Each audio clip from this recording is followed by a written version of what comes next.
आज मी पायाचं सूप बनवत आहे. त्यासाठी हे पाय धुवून स्वच्छ करून घेतलेलं आहे. आता त्यासाठी मी टमाटर, कांदा, अद्रक लसूणची पेस्ट, हळद, मीठ. आता मी कुकरमध्ये तेल टाकते. एकच पळी टाकते तेल.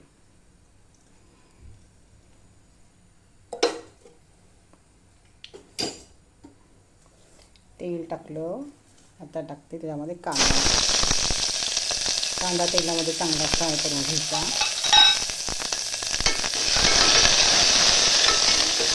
ते गरम पाण्यामध्ये पायाचे सूप जे आणलेलं आहे त्याच्यामध्ये मी गरम पाणी घेतलं.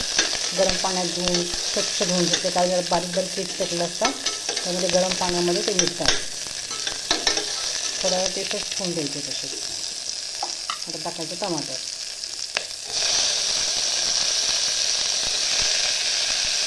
टमाटरच्या तेलामध्ये चांगलं परतू द्यायचं, चांगलं फ्राय करायचं.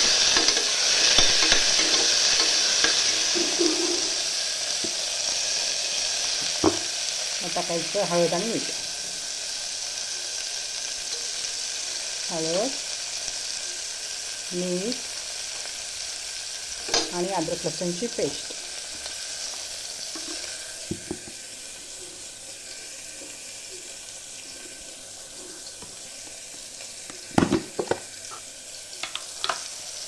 आता एक चमचा मी अद्रक लसूण पेस्ट टाकते.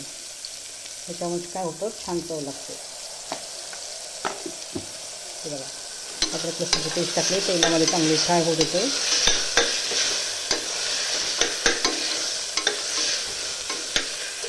चांगले तेलामध्ये परतू द्यायची.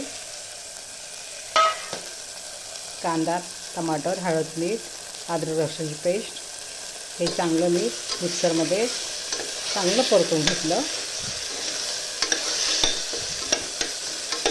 आता त्याच्यामध्ये हे पाणी धुवून घेतलेलं आहे स्वच्छ. आता ते शिजायला टाकते. 9-10 शिट्ट्या होऊ द्यायच्या.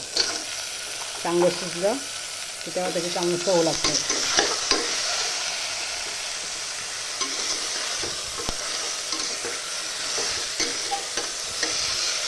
अद्रक लसूणची पेस्ट टाकल्यामुळे चांगलं चव लागते त्याला.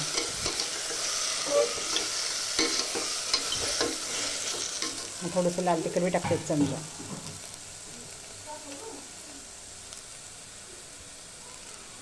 थोडीशी. आता लावते झाकण कुकरचं.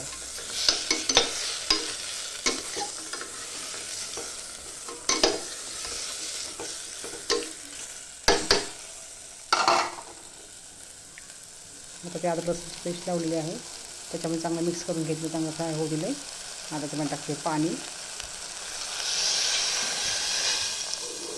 पाणी टाकते. आता कुकरचं झाकण लावते आणि 9-10 शिट्ट्या होऊ देते. हे बघा, आता आपलं पायाचं सूप तयार झालं आहे. हे बघा, पायाचं सूप तयार झालं.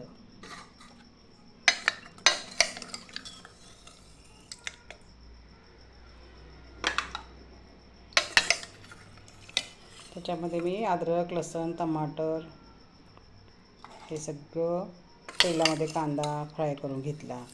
मग कुकरमध्ये लावलं. हे आपलं पायाचं सूप तयार.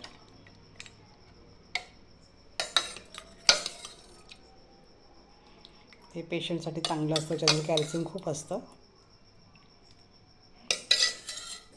हे बघा, पायाचं सूप तयार. थोडीशी वरून आपण कोथिंबीर टाकू.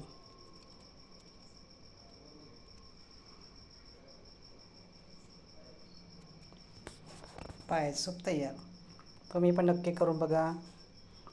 माझ्या चॅनलला लाईक करा, सबस्क्राईब करा. धन्यवाद.